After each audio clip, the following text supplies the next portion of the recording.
तो once again मेरे दोस्तों आप सभी का बहुत बहुत स्वागत है आपके अपने YouTube चैनल रेसवा क्लास 10 पर। आज हम लेकर आ चुके हैं आप सभी के लिए क्लास 10 बोर्ड एग्जाम 2026 में आने वाले 4 सबसे महत्वपूर्ण सेंट्रल आइडियाज। ठीक है, 4 सबसे महत्वपूर्ण सेंट्रल आइडियाज हम आप सभी के लिए लेकर आ चुके हैं। तो बने रहिए वीडियो में अंत तक और देखते हैं भाई ऐसे कौन से 4 सेंट्रल आइडियाज हैं जो मोस्ट इंपॉर्टेंट है आपके बोर्ड एग्जाम 2026 के लिए। सबसे पहले तो बात करेंगे भाई कि सेंट्रल आइडिया होता क्या है ना। सेंट्रल आइडिया यानी कि केंद्रीय विचार। क्या सर जी सेंट्रल आइडिया और समरी एक ही चीज होती है? क्या सर जी सेंट्रल आइडिया और समरी एक ही चीज होती है? नहीं डियर, सेंट्रल आइडिया हमारा केंद्रीय विचार होता है और समरी यानी कि पूरे पाठ का सारांश, पूरे पाठ का निचोड़। समरी क्या होता है भाई? आपको समरी में क्या पढ़ने को मिलता है कि जो भी पूरे चैप्टर में दिया गया है आप उसको शॉर्ट में पढ़ सको। क्या करो, आप उसको शॉर्ट तरीके से आसान भाषा में जान सको, लेकिन शब्द तो वही रहेंगे, कैरेक्टर तो वही रहेंगे, है ना। ये होता है समरी। अब बात करें सेंट्रल आइडिया की। सेंट्रल आइडिया का मतलब होता है केंद्रीय विचार, यानी कि उससे हमें क्या सीख मिल रही है या फिर जो पोएम हम पढ़ रहे हैं उसका क्या उद्देश्य है। ठीक है, उसका क्या उद्देश्य है, तो उद्देश्य जिसमें हमें पता लगता है वो होता है हमारा सेंट्रल आइडिया, और चैप्टर के बारे में पता चलता है वो हमारा होता है समरी। ठीक है, चलो भाई इंपॉर्टेंट सेंट्रल आइडियाज की बात हुई क्लास 10 की, तो सबसे पहला जो सेंट्रल आइडिया आपका इंपॉर्टेंट जिसे हम बोल सकते हैं वो रहेगा आपका डस्ट ऑफ स्नो। ठीक है, कौन सा है भाई? डस्ट ऑफ स्नो, जिसको लिखा है रॉबर्ट फ्रॉस्ट ने। ठीक है, ये क्वेश्चन आपका 2021, 22, 23, 24, 25 लगातार 4-5 सालों से पूछा जा रहा है। ठीक है, इसकी सेंट्रल आइडिया मैं आपके लिए हिंदी में भी लाया हूं लिख करके और अंग्रेजी में भी लाया हूं। ठीक है, अब इसका पीडीएफ चाहिए तो आपको क्या करना पड़ेगा भाई? हमारा व्हाट्सएप ग्रुप ज्वाइन करना पड़ेगा। व्हाट्सएप ग्रुप ज्वाइन करते ही आपके पास सीधा पीडीएफ भिजवा दिया जाएगा। व्हाट्सएप ग्रुप ज्वाइन कर लीजिए, और क्लास 10 की तैयारी करना चाहते हो अभी से, अगर बिल्कुल फ्री बैच हमारे चैनल पर लॉन्च हो चुका है जहां पर आपको पीडीएफ एंड रिटन नोट्स हर एक सुविधा बिल्कुल फ्री में दी जा रही है। फ्री क्लासेस हैं हर एक सब्जेक्ट की, फटाफट से जाइए चैनल को विजिट कीजिए। ठीक है, तो डस्ट ऑफ स्नो, सबसे पहले तो सर जी सेंट्रल आइडिया लिखना कैसे है हमें, है ना। सबसे पहले सेंट्रल आइडिया हमें लिखना कैसे है, चलो भाई देखते हैं सेंट्रल आइडिया कैसे लिखना है। सबसे पहले तो आपको डालना है यहां पर सेंट्रल आइडिया। ठीक है, क्या लिखना है? Central idea. ठीक है, सेंट्रल आइडिया, या फिर आपका जो भी क्वेश्चन नंबर है वो लिखना है सेंट्रल आइडिया ऑफ। ठीक है, यहां पे डालना है पोएट। ठीक है, क्या डालना है? पोएट, और यहां पर डालना है पोएम। ठीक है, ये ऊपर नीचे कर सकते हो, पोएम ऊपर कर सकते हो, पोएट नीचे कर सकते हो। ठीक है, पोएट आपके कौन है भाई? रॉबर्ट जी हैं। ठीक है, और उसके बाद में पोएम है डस्ट ऑफ स्नो। ठीक है, डस्ट ऑफ स्नो, तो इस तरीके से आपको लिखना है। उसके बाद में यहां से आपको अपना सेंट्रल आइडिया लिखना स्टार्ट कर देना है। इस तरीके से आपको आपके बोर्ड एग्जाम में लिखना है, आपका हाफ ईयरली एग्जाम है उसमें भी आप लिख सकते हो। ठीक है, देखो भाई, तो सबसे पहले तो हिंदी में बात करते हैं सेंट्रल आइडिया इस चैप्टर की। ये कविता हमें सिखाती है कि छोटी सी घटना भी हमारे जीवन में बड़ा परिवर्तन ला सकती है। अब जिन चीजों को हम खराब मानते हैं, अशुभ मानते हैं, या फिर कह सकते हो किसी काम की नहीं मानते हैं, वो चीजें भी हमारे जीवन में बड़े से बड़ा परिवर्तन ला सकती हैं, या फिर हमें हमारी टेंशन से मुक्त कर सकती हैं, या फिर हमें अच्छी रास्ता दिखा सकती हैं, या फिर हमारे दिन को अच्छा बना सकती हैं, हमारा मूड सही कर सकती हैं, जो भी चीजें आपको अशुभ लगती हैं। ठीक है, क्या है? छोटी सी छोटी घटना भी हमारे जीवन में परिवर्तन ला सकती है, बड़ा परिवर्तन ला सकती है। उसमें क्या था? एक कौवा और हेमलॉक ट्री, दोनों अशुभ चीजें हैं, दोनों खराब चीजें हैं, लेकिन क्या करते हैं उससे हमारे जो पोएट हैं, ऑथर हैं, उनकी क्या होता है? माइंड चेंज हो जाता है। ठीक है, कवि के ऊपर पेड़ से गिरी बर्फ की धूल ने उनके मन का उदासी और निराशा दूर कर दी और उसका दिन अच्छा बना दिया। ये कविता हमें जीवन को सकारात्मक दृष्टिकोण से देखने की प्रेरणा देती है। ये कहती है किसी भी चीज को नकारात्मकता से मत देखो, हर एक चीज को सकारात्मक तरीके से देखो, सकारात्मकता हर एक चीज में बनाए रखो। ठीक है, तो सेंट्रल आइडिया आपको किस तरीके से लिखना है भाई?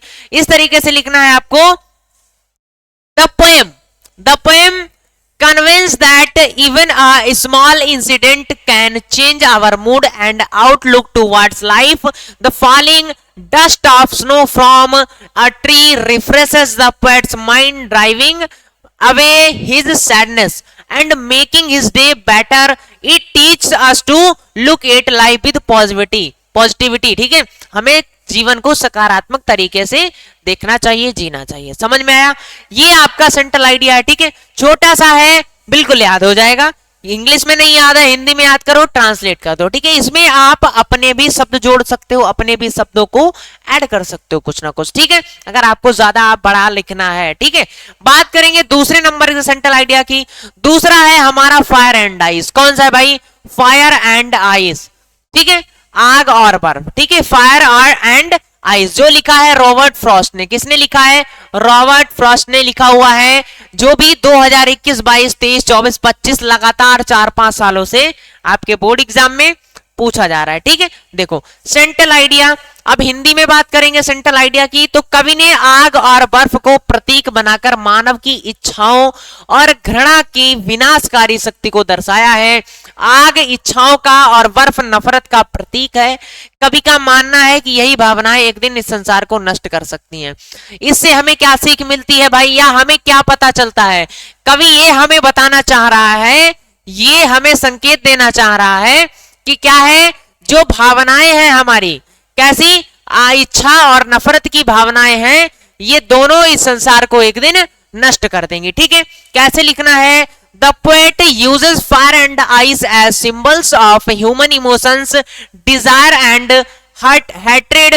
Fire represents unending, ठीक है, desires, while ice symbolizes hatred and indifference. ठीक है, the poem suggests that both these emotions have the potential to destroy the world. ठीक है, ये यही लिखा है जो भाई ऊपर लिखा गया है आपका। ठीक है, the poet uses fire, poet ने किसका? फायर का प्रयोग किया, और बर्फ और आग का प्रयोग एज सिंबल, एक प्रतीक के तरीके से किया। ठीक है, किस तरीके से? ह्यूमन के इमोशंस को, यानी कि मनुष्य की भावनाओं को क्या किया? Desire and hatred. ठीक है, इच्छाओं को विनाशकारी दर्शाया हुआ है। ठीक है, घृणा की और विनाशकारी दर्शाया है। समझ में आया? तो ये आपका हो गया दूसरा, 2 नंबर का सेंट्रल आइडिया, दूसरा वाला। ठीक है, 2 नंबर वाला ये है आपका, हर साल पूछा जाता है। उसके बाद में और भी आपका एक है, और भी एक है। ठीक है, देखो बात करेंगे सेंट्रल आइडिया के तीसरे नंबर की, तो वो है आपका अमांडा से। ठीक है, किस चैप्टर से है अमांडा? जिसके राइटर, जिसके ऑथर, जिसके पोएट हैं रॉबिन क्ले। ठीक है, रॉबिन क्ले, ये भी आपका 2021, 22, 23, 24, 25 लगातार पूछा जा रहा है। सेंट्रल आइडिया, इस कविता में कवित्री ने एक बच्ची अमांडा के माध्यम से बच्चे की स्वतंत्रता की इच्छा को दर्शाया है। अमांडा बार बार दिए जाने वाले आदेशों और डांट फटकार से उब चुकी है, और वो अपनी कल्पनाओं में खोकर स्वतंत्र जीवन की कल्पना करती है। कविता ये संदेश देती है कि बच्चों को बहुत अधिक डांटना या फिर टोकना उनके मानसिक विकास के लिए ठीक नहीं है। क्या है मेन पॉइंट ढूंढिए भाई। सेंट्रल आइडिया का मतलब मैंने बताया था, इससे हमें क्या सीख मिलती है, क्या इसका उद्देश्य क्या है। ठीक है, तो क्या है भाई, कविता ये संदेश देती है कि बच्चों को बहुत अधिक डांटना, बच्चों को बहुत अधिक डांटना या टोकना उनके मानसिक विकास के लिए हानिकारक है। ठीक है, या फिर मानसिक विकास के लिए सही नहीं है, ठीक नहीं है, उचित नहीं है, जो भी आपको सही लगे। ठीक है, अब देखेंगे ये जो है आपका लगातार पूछा जा रहा है। ऐसे ही मैं सेंट्रल आइडिया 4 लेकर आया हूं, लगातार पूछे जाते हैं। रट लो भाई, इनको अच्छे से समझ लो, क्योंकि बोर्ड एग्जाम में तो यही आने वाले हैं। आओ भाई, सेंट्रल आइडिया को इंग्लिश में देखेंगे। The poem highlights a child's longing for freedom through the character Amanda. Constant instructions and scolding make her escape into her world of imagination where she visualizes a carefree life. The poem conveys that excessive nagging hampers a child's mental growth. ठीक है, mental growth होता है भाई मानसिक विकास के लिए क्या है, सही नहीं है, ठीक नहीं है, उचित नहीं है, लाभदायक नहीं है, हानिकारक है। ठीक है, चलो आगे बढ़ेंगे। नेक्स्ट की अगर हम बात करें तो वो रहता है आपका अ टाइगर इन द जू। ठीक है, क्या है? ए टाइगर इन द जू, जो लिखा है लेस्ली नॉरिस ने, ठीक है। ये भी आपका लगातार 21, 22, 23, 24 में पूछा, 25 में भी पूछा जा रहा है, किसी ना किसी सेट में देखने को मिल जा रहा है, ठीक है। देखो इस चैप्टर में हमें क्या मिलता है, क्या इस चैप्टर का उद्देश्य रहता है। इस कविता में कवि ने पिंजरे में बंद बाघ और जंगल में स्वतंत्र बाघ के बीच का अंतर बताया है, ठीक है। पिंजरे में बंद बाघ अपनी शक्ति और स्वतंत्रता खोकर केवल कैद का जीवन जीता है, जबकि जंगल का बाघ अपने प्राकृतिक रूप में स्वतंत्र और शक्तिशाली होता है, ठीक है। कविता हमें यह सिखाती है कि जानवरों को भी स्वतंत्रता मिलनी चाहिए, ठीक है। हम क्या इस कविता से सीखते हैं कि जानवरों को भी स्वतंत्रता मिलनी चाहिए। आगे बढ़ेंगे, ये मोस्ट इंपॉर्टेंट चैप्टर है और आपको क्या करना है भाई, अच्छे से समझ लेना है। इससे यहां से आपका ये भी कवर हो रहा है कि इस चैप्टर से हमें क्या पढ़ने को मिल रहा है ना। जिन बच्चों को कुछ भी नहीं पता है तो वो ये भी सीख जाएंगे, ठीक है।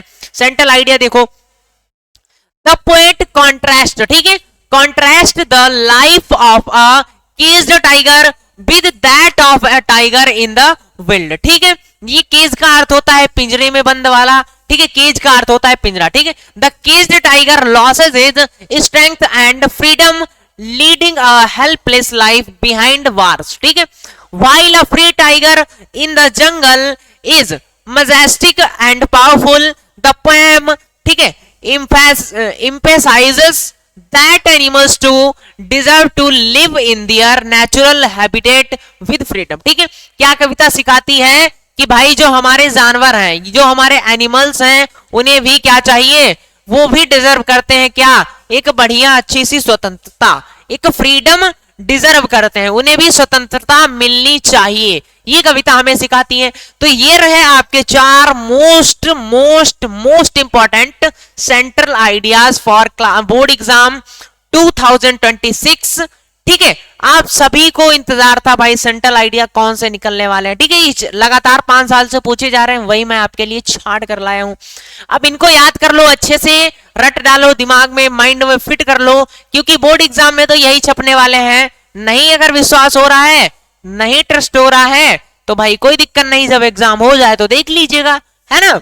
एग्जाम हो जाए तो देख लीजिएगा। और आप सभी के लिए एक बढ़िया सा सरप्राइज गिफ्ट है। क्या है भाई, अगर आप क्लास 10th की तैयारी कर रहे हो, ठीक है, क्लास 10th की तैयारी कर रहे हो या फिर करना चाहते हो, यू वांट, ठीक है, करना चाहते हो, तो भाई हम लेकर आ चुके हैं रेसवा क्लास 10th चैनल पर, ठीक है। रेसवा क्लास 10th चैनल पर बिल्कुल फ्री बैच है ना, बिल्कुल फ्री बैच, जहां पर आपको पीडीएफ, ठीक है, पीडीएफ, हैंड रिटन नोट्स और पर्सनल गाइडेंस, बहुत सारी चीजें, क्लास नोट्स, ठीक है, क्लास नोट्स बोल सकते हो, और ग्रुप डिस्कशन वगैरह, हर एक चीज की सुविधा। यहां तक आप टीचर से भी बात कर सकते हो आराम से, जहां पर आप 2-2 हजार रुपए, 900 रुपए दे देकर, 2-3 हजार रुपए दे देकर टीचर से कोई बात नहीं कर पाते हो, अपने फ्यूचर के बारे में डिस्कशन नहीं कर पाते हो। यहां पर आपको वो भी सुविधा मिल रही है, वो भी फैसिलिटीज मिल रही है, ठीक है। तो बिल्कुल फ्री में है, ऐसा नहीं आपसे कोई पेमेंट लिया जा रहा है। फटाफट जाके चैनल विजिट करो, व्हाट्सएप ग्रुप ज्वाइन करो, जहां से आपको पीडीएफ सब कुछ एकदम फ्री में मिलने वाला है, वो भी आपके व्हाट्सएप पर, ठीक है। तो बिल्कुल सब्सक्राइब कर लीजिए चैनल को, वीडियो को शेयर कर दीजिए, ज्यादा ज्यादा लाइक कर दीजिए, और मैं मिलूंगा किसी नेक्स्ट क्लास में, किसी नेक्स्ट वीडियो में। तब तक के लिए बाय बाय, टेक केयर, और इसका रिवीजन जरूर कर लीजिएगा। ओके।